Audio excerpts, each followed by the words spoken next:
Kate are with us here this morning. It is a special time of the year in so many ways, and so let's say good morning to Kate Geiger and to Poom Sunhachawi-Taylor. The Indiana Free Library is a really cool place. Poom came all dressed up today. Kate, you had your mask on briefly, but it was a whole different kind of mask, wasn't it? Yes. Our conversation just for safety. brought to you by Marcus and Mack, a law firm representing injured people. Poom, it's always one of my great privileges to say to somebody, nice hat. Thank you. Nice hat there, Poom. Why are you dressed like that, and what is that big thing that you have in front of you there?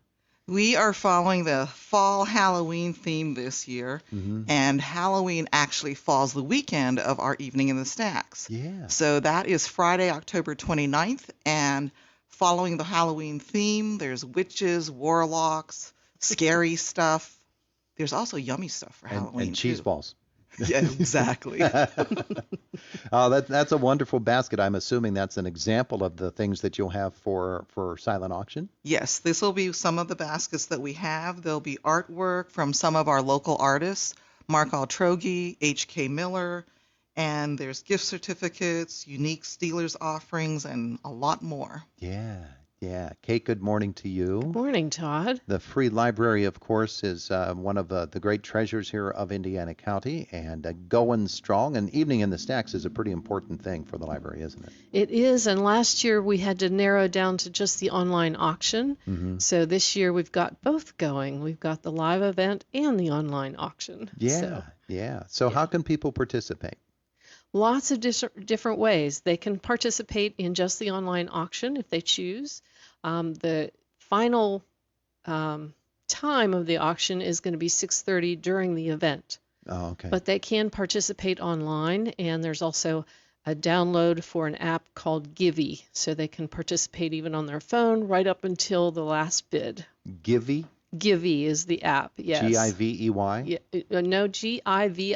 Givi. Yes, is the app. Okay. So Okay. they can download that app? Yes, and they're they good can to go. participate. They can also come live to the event and get involved with that. We do have costumes. There is a costume contest. So for the best costume, there's a prize. We also have people who still aren't comfortable with, gatherings or large numbers of people together. And we also have our stars, which is something we do every year. So we have the gold and silver stars. And the gold are 100 and the silver are 50.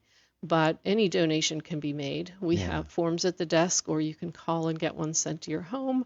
Or you can also just do an online donation. You can do it that way as well. Yeah. But the gold and silver stars, you want to make sure that you get the right name on the star. You can put a name, your individual name, or a family name, or a business name, or even we have people who do their grandchildren's name or doing something in memory of someone. Your business, your organization, your church, whatever it happens to be. No political slogans, but other than that, So you can put all of those things on a star, and it also just shows your support for the library, and we leave those hanging to the end of the year. So they stay up for quite a while, and they decorate the entrance of the library, and people really enjoy coming in to see them. Yeah, people will get an idea of how important it is by the number of people that support the library. Poom, I'm assuming that besides the hat, you're going to up your game a little bit on your costume? We shall see. But it is a unique Evening in the Stacks in that it is right there around the Halloween day. And so it does give a little chance for a little extra fun, doesn't it? Yes, it does. Yeah. And in addition, we will be having different spirits there, too. Different spirits. Yes. Besides the Halloween spirits, there may be a spirit or two of another kind. A liquid kind, I'm assuming? I think it's going to be a liquid kind. There will be the wines, the wineries downtown. There's going to be Noblestein. So definitely your spirits will be lifted, too. There you go. Your spirits will be lifted. It is such an important thing for Indiana Free Library, just in terms of the amount of money that is raised, yes. Yes. But for the awareness that people get of what the library means to the community, which probably during this pandemic, Poom, we've been reminded of quite often. When things are not as available as they once were, then we don't take them for granted anymore, we hope. Right. Right. And we've really tried to keep our programming and our offerings as available and as current as possible. Kate has maintained a great grab and go service where if you're reluctant to come into the library, you can pick up your books at the door. We're open extra hours. We're actually open 5 days a week now, Monday, Tuesday, Wednesday, Thursday, and Saturday. And we have one late day, which is Monday, correct, Kate? Yes. An evening and a weekend so that, there's time for everybody to come. Yeah.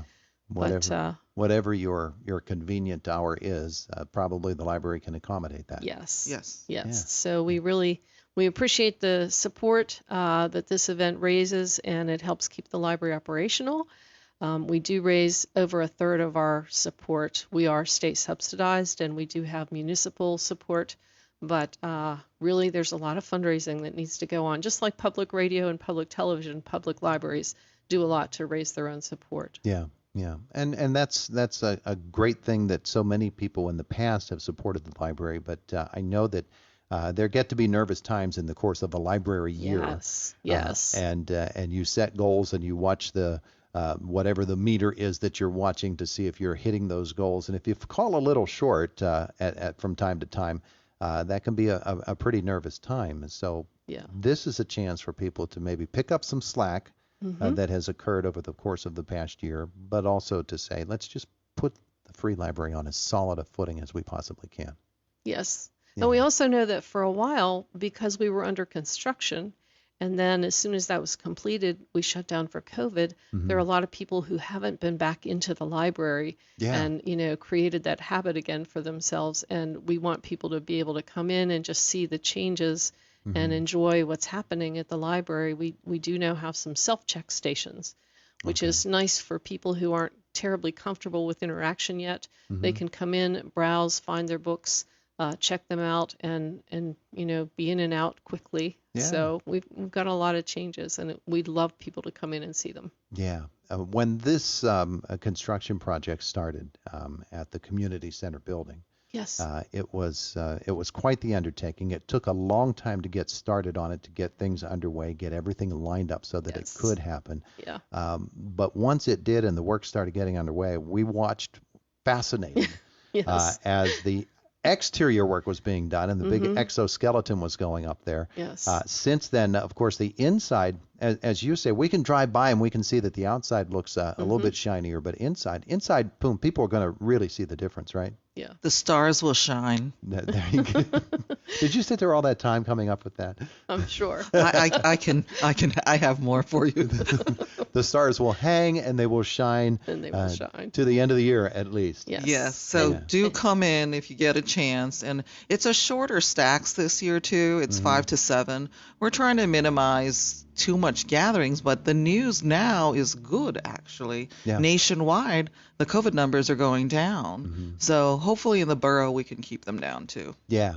And if you do things safely, then you know that everybody's going to be okay. And Yes. And as you say, Kate, it's good to be reminded that not everybody is as comfortable as some others might be in a social setting. But you've made accommodations for that. Yes. In terms of what's going to happen when people get there that night, what are they going to see? What are they going to do? Well, we've got hors d'oeuvres, and we also have some really great cooking. So they get a light dinner and alcohol and lots of good conversation.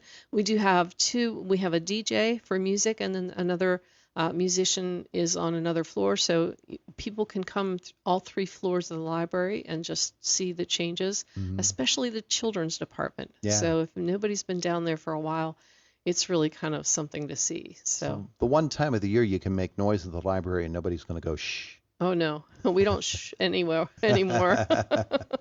We've changed that image. Yeah, Evening in the Stacks coming to the Indiana Free Library.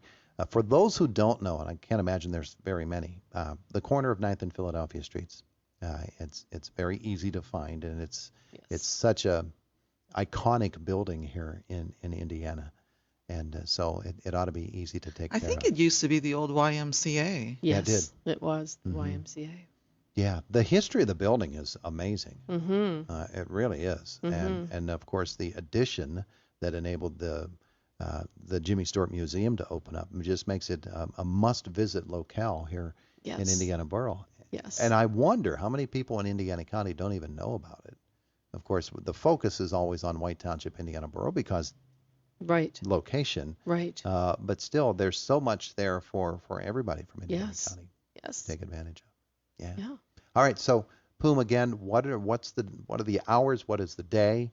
And how can people So get it's on involved? Friday, and if you'd like to call in for your tickets, the number is 724-465-8841 for the Indiana Free Library. It's going to be Friday, Halloween weekend, October 29th, 5 o'clock to 7 p.m. Yeah.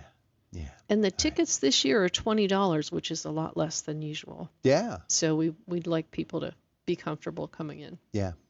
So everybody come. Yeah. Beautiful. Ladies, thanks for coming in. Thanks for having us. Thanks for having us, appreciate it. Todd, and thanks for all you do for our community, keeping us all in touch with each other. It's a great service that you It's do. a nice thing to say. It is the voice of Indiana County, WCCS 101.1 FM and AM 1160. Friday night is homecoming at Homer Center, and also a big game when the Wildcats, winners of 5 in a row, face the new River Valley Panthers, who come to town a perfect 6-0. If you can't be at Memorial Field, you can watch our free video stream on the WCCS YouTube channel or listen to the game right here on WCCS. And they give it to Troop off the right side, big running room to the 40, 35, 30, still on his feet, heading far sideline to the 20, to the 15, to the 10, right sideline, right pylon, touchdown. Unbelievable run by Colin Troop. 12-0 Homer Center. That was sensational.